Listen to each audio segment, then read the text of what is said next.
Okay guys, well it's been a few minutes since I made an update about this, but I'm slacking a little bit discouraged about a few things.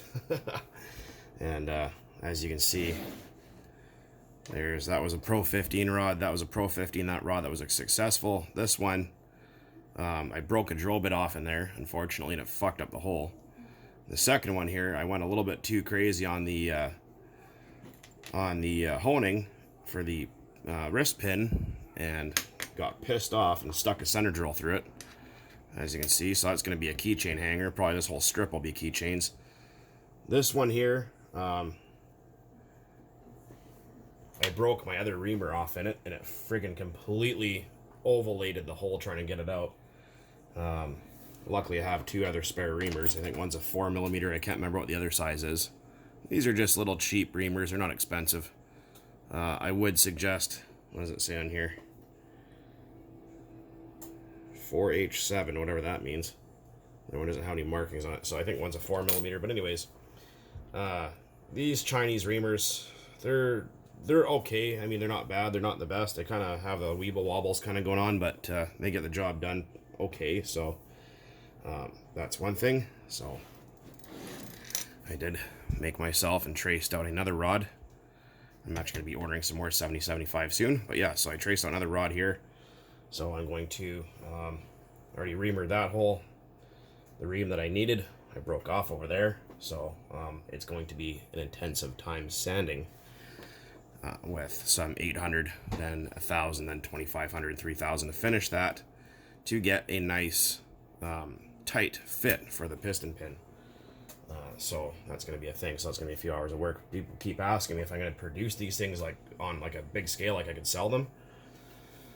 Well, shit, I'd love to.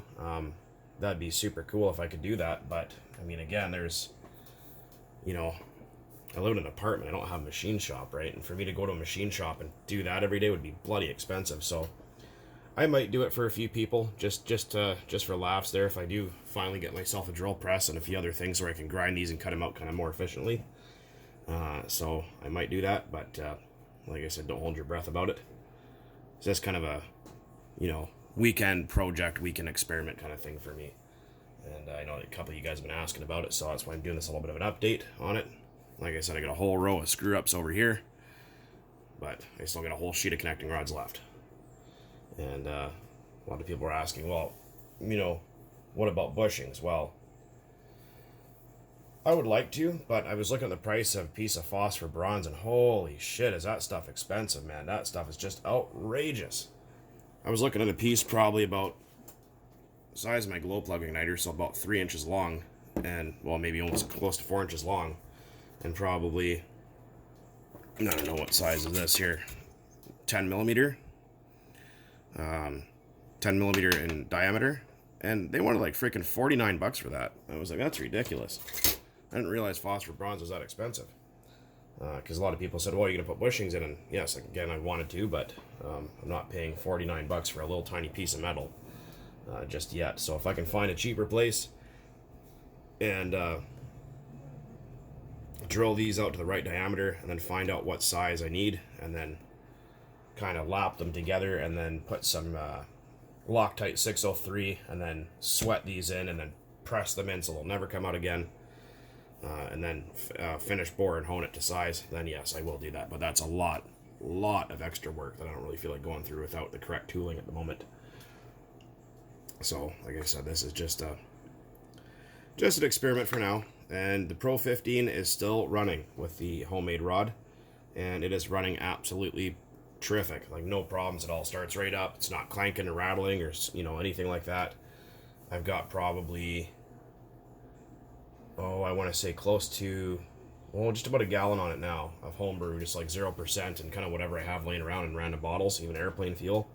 And it's chugging along. It's doing all right. So I did have the back plate off it a couple days ago and checked the rod for play, and there was none, absolutely zero. So that's a great thing. And like I said, this 7075 is, it's hard as a coffin nail. This shit's difficult to cut. It's not like cutting 6061. We can do that with pretty much with a razor blade. This stuff is, it's almost like cutting steel. It's quite hard compared.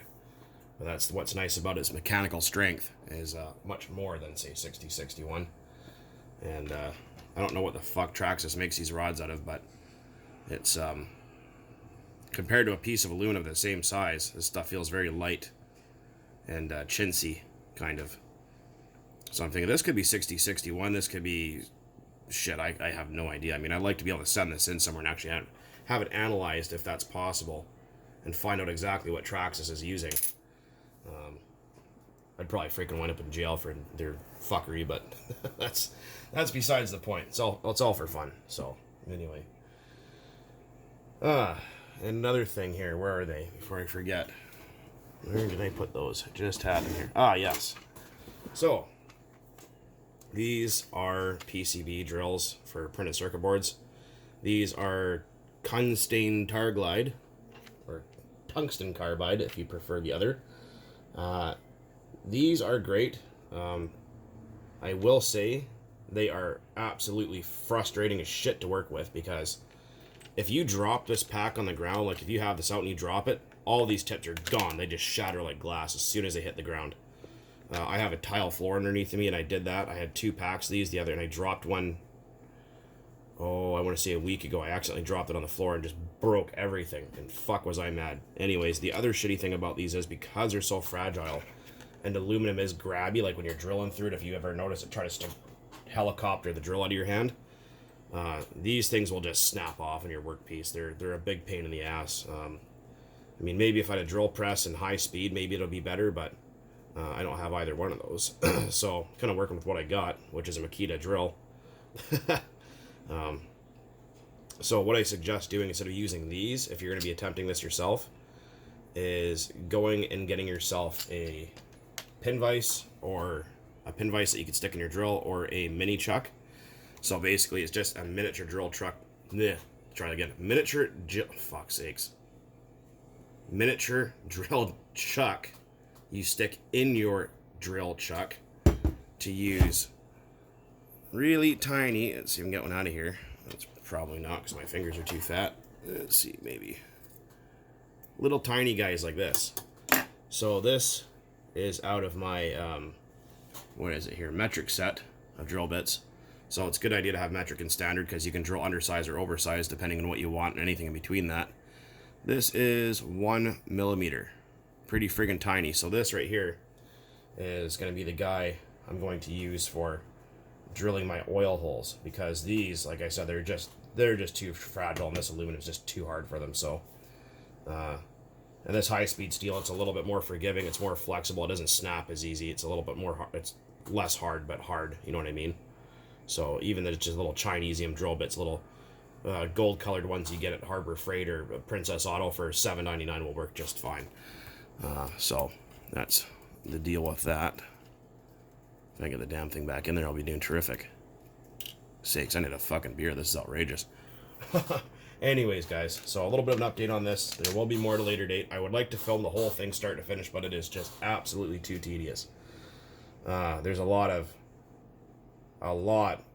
fuck, shit, shit, I shouldn't have done that moments. There's a lot of that, and there's a lot of me scratching my head and sitting here thinking about it for an hour, so it's pretty boring to watch. But like I said, again, I will make an update video. It looks like I got this one set up pretty good here, so I'm going to finish holding this one, then cut it out, and then get it close enough, and then probably next week or so, I do have a new piston and sleeve and wrist pin and a set of bearings for this 3.3 on the way. Just mail, unfortunately, because of this stupid COVID shit's just taken absolutely forever. So when it gets here, we will prevail, and we will have ourselves a 3.3 with a handmade rod. Until then, guys, as always, thanks for watching. I really appreciate all the comments and all the thumbs up. You guys are all freaking awesome. A couple of you aren't, but most of you are. Anyways, guys, keep on burning nitro out there.